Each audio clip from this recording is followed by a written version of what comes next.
Hello and welcome to the Wicked Edition, Mazi. Thank you for joining us for yet another classic episode of the show. I'm your host, Dr. Kingori. Another eventful week kama kawaida. Kwanza, this week marks the end of the NASA coalition. And as haters have always claimed that Baba shortchanged Kalonzo, well, this week, watu wamepata video ya Baba akiruka Kalonzo.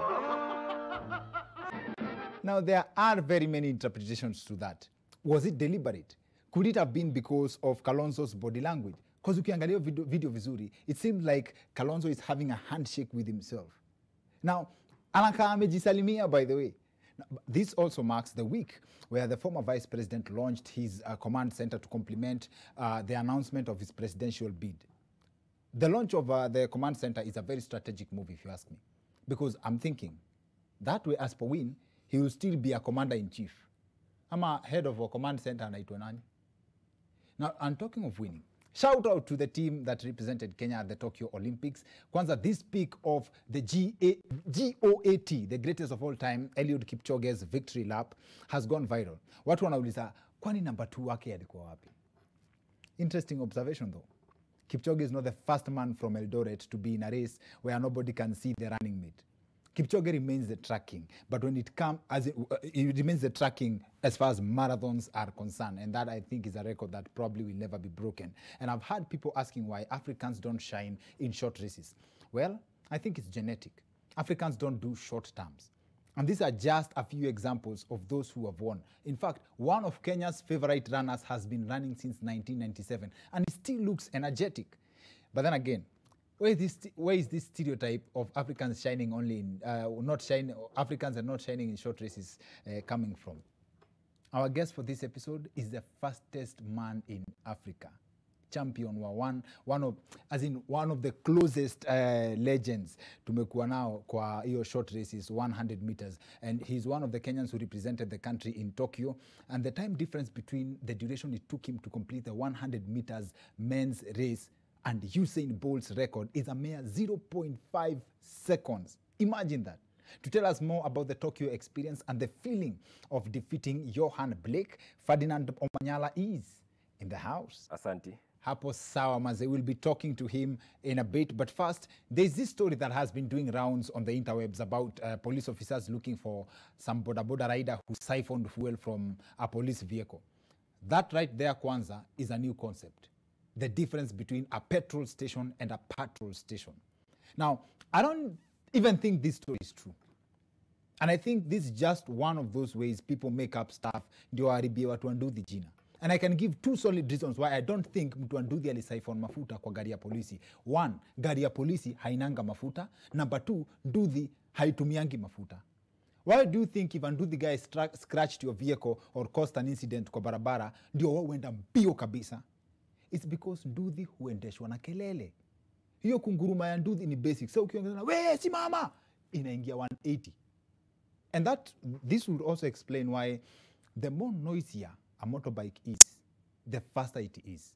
And that also explains why madereva Subaru wakona so much in common na wase wa Nduthi. In fact, Nduthi hukuwa Subaru convertible. In fact, let me put that differently. Subaru ni Nduthi watu wanakaa ndani. Now, if it's true that a boda rider siphoned fuel from a police vehicle, then basi utapata hata gari ya karao wanawekangamia. So kwa hizo gari zote, think about it. Kwa hizo gari zote zilikuwa zimepakiwa hapo, mse wa bike alikuwa sure hiyo gari ya polisi ndio imewekwa mafuta ya Nduthi.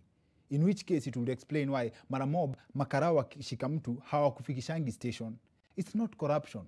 Ni mafuta imeisha. In other news, there was drama at the Law Society of Kenya offices this week where rival factions were fighting for the access of the premises, and where we also got a video clip impression of how the government deals with corruption suspects.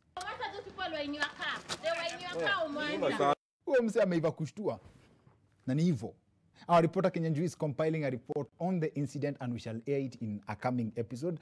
Now, one of my greatest take-home from the Tokyo 2020 Games, now that I paid close attention to athletics, is that sports sometimes is not just entertainment. Sometimes some of these games carry life lessons. Kama kuna hii kitu watu husema sana ati kutangulia sio kufika.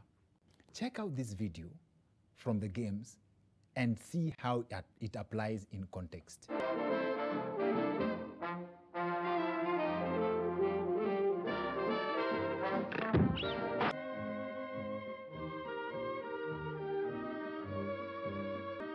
Hey, man, the lady was so sure Konayo, and then one error cost her the first position. Now, this has given me a totally different view on how these games work. Kabisa. Now, now that I've started paying attention to Mesema, I also noticed that even on track, there's a lot of skills applied by those who eventually win the race. You don't just wake up and run.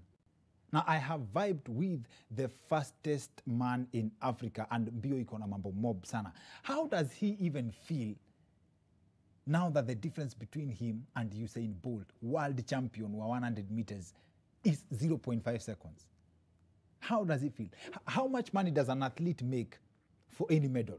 There's so many questions, but the good news is we get to hear the answers straight from the horse's mouth.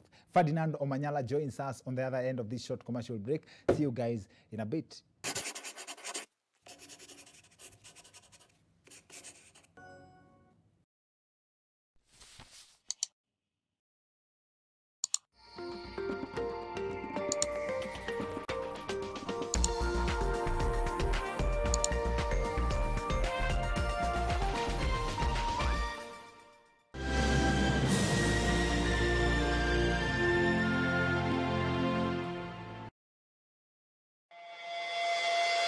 Are you on Nyota?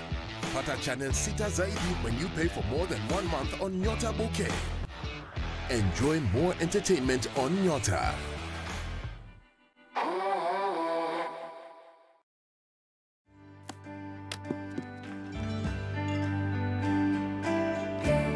Today tastes like a piece of the action. And it never tasted this good.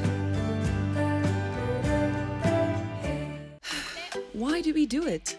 Hide, cover up, tone down? Choose boldness. Celebrate the skin you're in and dress with confidence with Nivea Nourishing Cocoa Body Lotion. The triple-layered care of deep moisture serum, precious cocoa butter and vitamin E enriches your skin for 48 hours. It's time to show off your best skin. Wear your skin with pride every time with Nivea Nourishing Cocoa Body Lotion.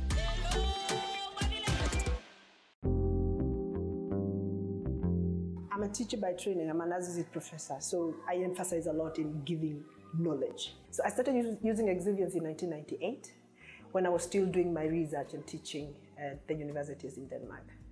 But when I was trying to get a permanent tenure, I got frustrated at the university. They didn't give me the tenure. I decided to leave university and move into something else. I decided that actually the brand that I had used for so many years, which I believed in, should be the thing I should actually bring to Kenya. Instead of me coming back to Kenya, I was staying in Denmark looking for other jobs. In the beginning, when I made the conclusion that I want to get into Exuviance, what I did was to contact me straight.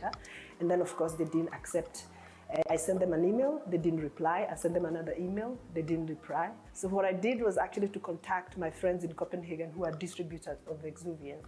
And I told them, hey guys, I'm trying to get to the new Australia because I want to apply for, the distribution of Exuviance in Kenya. So I sent Catherine an email, and within a second, I got an answer back. And what she told me was like, we don't deal with individuals. We deal with companies, and we don't have a company. I knew that I was going to move to Kenya. I've been away for 23 years. I didn't know anyone. I knew absolutely no one. Where nobody knows the brand. They don't know what is Exuviance. I believed in my project, and I believed in the brand. And your imagination is the Kenya you left 23 years ago. But actually, when you come, everything has changed. People have changed. The mentality has changed. So it was tough. And I came from a place of where money was not an issue. But then suddenly, I have to think about basic things in life. So I lost everything. So what happened? I went to ABSA. They were willing to give me a loan without any collateral. I'm actually very happy that they are thinking and considering women, and they want to support us as women, and they want to see women succeed and prosper. If you want something so bad, you get it in the end.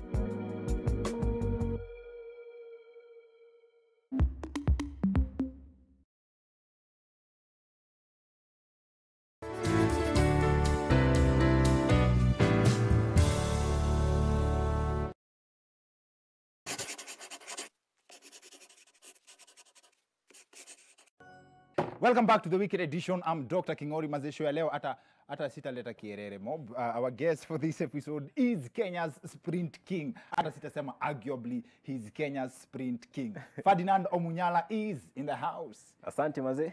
Karibu sana brother. Thank you. Swali ya kwanza. Wacha tuingie straight. Difference ya record yako na Bolt ni microsecond. Like Bolt alikimbia 9.58, ulikimbia 10.00. Yeah. As in step moja ungekuwa umebeat record ya Bolt. Ama what does that mean? Kwa sprint unajua step moja ni big. Step moja ni big because ukimiss the first as ukimiss kwa race, Yes. you have to do it again. So okay, see that easy vla inaonekana. As in hata haijafika second moja. Yeah, Yani 0.5. 0.5. Yep. Difference yako na Bolt ni under 0.5. Yes, you need Second. like half a meter. Half a meter. Yep. Bolt amekuacha na half a meter. Between wewe na goal ya Bolt ni half a meter. Yep. How much work is it to close your gap ya half a meter? Ni mob because okay, like ni kumake tu race kwa na perfection. Ukiangalia race yangu, most of the races nilikuwa natoka the first 50 kwa poa because of the false starts. But then nikimake tu ni correct hizo mistakes, then that's it. False start ni nini bro? False start ni ile wametoa mara ya kwanza and then mara ya pili sasa azimna come back cause msali toka before. Okay, nita explain aje. Unacheki zile blocks zenye tunakanyaga. Tukianza hapo kwa 100 meters zina detect. Hata ukitetemeka zina detect. Ufai hata kushake. So wakisema set inafaa ukae still. Yes. Ukishake kidogo ina detect umetoka mapema before the others. So hiyo inaitwa false start. So hiyo unacheki race zangu zote hits na semis kulikuwa na hizo vitu. Mimi niko na theory. Umegrow up wapi? Ushago Kitale. Bas, I think hiyo ndio hiyo. Kwa sababu watu wa Ushago hawagopangi risasi. So hiyo risasi mnapigi wangu mtoke mbio, wewe unasikia bado. Ni kitu nazoea by the way. Ni kitu nazoea because the first time nakumbuka nikienda kwa track nilishtuka bana. Hiyo nataka kushoot. Ni bunduki ya ukweli but sasa majuu inasikika kwa hizi speakers zenye ziko kwa hizi blocks. So inatoka haitoki ile risasi inatoka kaki. Unajua ile kisound kwa speaker. So hiyo place mtu anakuanga ameweka mguu hivi. Mnafaa nyinyi wote mtoke at the same time. Yes, after tu gani imechapa. Yes. As in si at the same time as in kuna wale wase utoka pole. So unataka utoke after hiyo gani imechapwa. Ukitoka before hiyo ni false start. Oh, so as long as hujatoka before the risasi. Yeah, that's unaweza toka kwa raha zako. Unaweza toka kwa raha zako.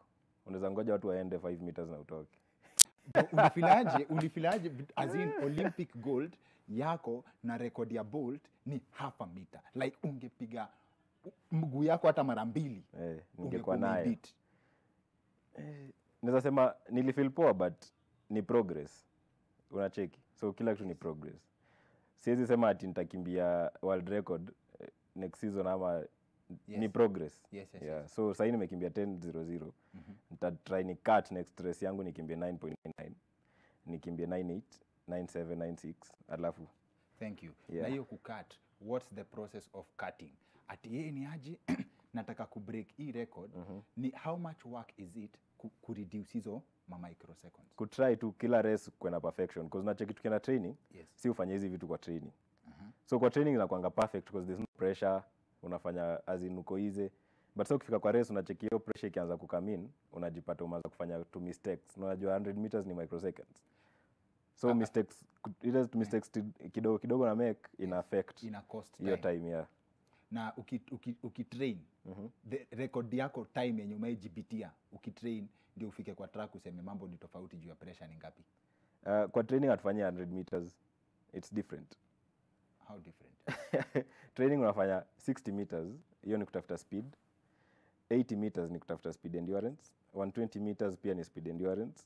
150 pia ni speed endurance. 300 meters ni endurance, sasa general endurance. So hakuna vile utafanya 100 meters kwa training. I'm training in 100 meters. All these things zina come up ku build 100 meters. Because ukifanya 60 meters una build the first 50. Okay. Ukifanya 30 meters una build the first 30. So unafaa ufanye hizi vitu zote ndo zi come up ku make 100 meters kwa race. Na ukipatiwa leakage ya training ya Bolt mwa Kenya ya training ya Bolt, do you think unaweza beat time yake ama hizi factors kama environment, sijui temperature nini zina affect? So unacheki mtu kama Bolt, kila msee ako na system yake. Yeye huwezi compare body type yake na yangu. Utapata training yangu ukipea Bolt haitawaka. Utapata training yake ukinipea mimi ndo nitaflop mbaya. So inategemea na msee. Unafaa coach anafaa elewe athlete wake. So huwezi enda kutafuta kwa net utafute program ya msee upe athlete na for understand we athlete. So mimi naweza sema nikipewa program ya Bolt sijui nita happen but sidhani ka maybe itawaka. Unaona? Yeah. Noma. Alafu ni strict sana hizi stories za ndio compete kwa Olympics ni strict sana. Ni coach place ukisema ati kuna msemaji kwa disqualified ama akakuwa flagged for doping juu ya kukula ng'ombe sijui imedungwa nini. Okay. So wewe hata mahali uko sasa nikikwambia toka nikubaie motura uwezi kula. Tena iwezi. Siwezi enda tu ni dishi tu place yoyote. Kwa sasa hiyo unajua sasa ni serious cause sasa nitakuwa na testiwa hata sina wasee wa ada anti-doping ya Kenya pekee but pia wasee wa majua watakuwa na come kunitest. So siwezi tu jipata tu nimeenda tu place na nikae chini na maboys niseme ati bomoa sijui nini. So sasa ni kudishi na pikiwa food home niende nayo hata track ni malzetizi ni kule hiyo food juu na trust hii food nimetoka hao. So siwezi enda ati ni buy tu anything ni dishi. Unaweza jipata. So hata nikwambia twende utakataa. Noma, nipeo pesa. Wewe ni mulia wa wapi? Manzi. Na isn't that restrictive? So ukisikia njaa mahali huko, ukisikia njaa tuseme umeenda Garissa raundi na huko umebeba food yako mpaka urudi ukule. Juu itakuwa affect. Naweza tafuta maji menye iko sealed na juu maji iko sealed. Yes. Ndo nikunywe maybe. Alafu nitafute tu place naweza kula na place naweza trust your place yadi. Kani buffet ama but si chakula ya kuletewa kwa meza. Juu unaweza setiwa bado. Bado unaweza bado. How does that work? As in mtu anakuseti kwa nini? Huwezi jua cause kuna different as in kwa seo si kila msana anafurahia what you've achieved unaona. Yes. So msana anaweza come lakini sijaiona but msana anaweza come a spike drink yako maybe na ka steroid ama Yes. ukikunywa kiasi. Na kiasi. ikiwa hivyo ni hivyo. Uta explain ilipatikana aje kwa mwili yako. Because wanasema you have to be responsible for what goes into your body. Kama umeikwa na ngori juu ya painkiller. Yeah, juu ya painkiller. So achiki, hiyo ngori nilikuwa nayo ni mistake ya doc alimake. So mimi nilihave kujibu because mbona ulikubali akakudunga hiyo sindano. Na wakati so nyinyi hii kitu ya ingredients inaekangwa juu yenu. Yeah. Inafuangalie lazima usome na ufanye research. But hata ukiangalia vitu zingine wanakuanga wameficha some substances. So pia tena ni normal. But at least uko na at least uko na yenye unajua. Diet unafuata. Hii kitu ati Bolt is the fastest man in the world. Is that true ama hiyo ni because of standardization? Hakuna huwezi enda Kisii upate kuna mchawi anapiganga 9.3 na kivyake tu ati ni talanta ya. Sasa unajua lazima uionyeshe. Kasa hizi mimi wanaita the fastest man in Kenya. Yes. Maybe kuna katoi huko hivyo anakimbia 96 but hatujaona. Lazima ukwe kwa records. Wacheki kabla nimekimbia 10:00 kwa Olympic Stadium imekuwa kwa records. Yes. So hiyo ina show msendo the fastest. No other Kenya na maikimbia hiyo time. Okay. Since history 100 meters. Okay. So kama kuna mtoi mahali anaweza come tumuone apelekwe races. Okay. Akimbie 9. Yeah. Na based on the amount of training unahitaji ndio upige hata 10.00. Do you believe kuna mtu tu ati akona talent anaweza toka mbio hivyo na apige under 10? Lazima utrain. Hii kitu ni technical sana. Because hata mimi nilikuwa fast nikiingia kwa hii track. But sasa nilikuwa nakimbia 10 8 11 because lazima ushepiwe. Kuna vile wafaa ukimbie, kuna venye wafaa utoke kwa hizo blocks, kuna venye unafaa change from your acceleration to your top end speed. As in a lot of things na come up kumekia 100 meters. Na unaanga wanasema 100 meters ni rahisi. Ukienda kwa events Kenya unapata wase wameregister for 100 ni karibu tuso. But hawaelewi how hard that event is. So hakuna tu vile msee atakaa mtu aseme mazee nataka kukimbia 100 meters na ukamu kimbie 10:00. Every movement is calculated. Yeah, kila kitu inafaa. As in ukitoka unafaa uangalie chini paka some point because hiyo ni acceleration zone. Ukiinuka inafaa ukimbia na technique fulani. Ukinotice kuna technique 200 meter sprinters ukimbia nayo. Na kwani ni mbio gani basi huu Bolt ako nayo mpaka kwa 10 seconds alikuwa time ya kungoja wasi? Ama hiyo ni madoido tu ni mbwembwe? Alikuwa mnoma. Yeye alikuwa his own kind yani. Na do you think angerudi this time angenyorosha watu bado? Noma. Sorry noma. Bado mko sure angewatandika? Hapana, tungemtandika this time. Oh, ni mjanja. Sasa ilifika point pia miaka ina catch up bana. Huko unatamani uende this time juu kama ni Olympics mungempata hapo. Tungekuwa naye. Unatamani kurace naye? Mimi nilikuwa nilikuwa nataka kurace naye ni Blake cause ni mse Blake ni matata. Blake amebeat Bolt mara kadhaa. Na tulipatana naye kwa semifinals pia nikamweka chini. Beat Blake? Yeah. Na Blake amebeat Bolt mara kadhaa. But mbona hajaim beat for the world record? So wajua Bolt kuna venye alikuwa anakuwa beast kwa ma championship big. Unacheki. Kuna wale wase utani beat Kenya but tukifika huko nje kuna kitu tu inakaa mazin tu kuna ile adrenaline rush inanisaidia tu kwa mnoma. Now that explains ama that would bring into question kitu fulani tumeona kwa race ya madem ya 10,000 meters. Kuna udem sijui ni wa country gani, dem wa Ethiopia alikuwa nyuma yake. Alafu Helen Obiri alikuwa number 4 na kuna dem pia alikuwa hapo. So wakapiga lap tulikuwa na expert wetu hapa wa kutuonesha hizo vile kunaendana anaitwa Mafula. So wakaenda wakati libaki lap moja udem wa pili akafungua gap na akapita udem wa kwanza mbele, right? Na akawin. Akawin hiyo 10,000 gold, right? So hii time yote tumenotice kitu moja, alikuwa amekeep pace, anapewa nafasi ya kupita apiti. Ako tu hapa nyuma. Alafu wakati hiyo kengele ililia ndio hiyo twende. Kuna hizo mavitu wasi ufanyiana za kuzubaishana kwanza ndio uende. Hiyo kwa long distance. Yeah, hakuna kuzubaishana. I think inaitwa tactical. So msee anajua me the last lap inakuanga mnoma. So acha ni keep tu na wase tu. Kumaintain tu kukaa tu nao wasikuache. So last lap wewe unaishia ukiendanga. Na hiyo ni a long distance. Kwa nyinyi wa sprinting kuna mavitu nyinyi ufanyiana za kwa hiyo 10 seconds kuna kitu unaweza fanya kama kuna nyingine ya kujirusha hivi ukienda. Mbona ukufanya hivyo mwanzo? Kuna inaitwa kudip. Hiyo lazima ufanye at least. Unajua hiyo photo as in kuna photo finish machine inachukuanga chest mkipita.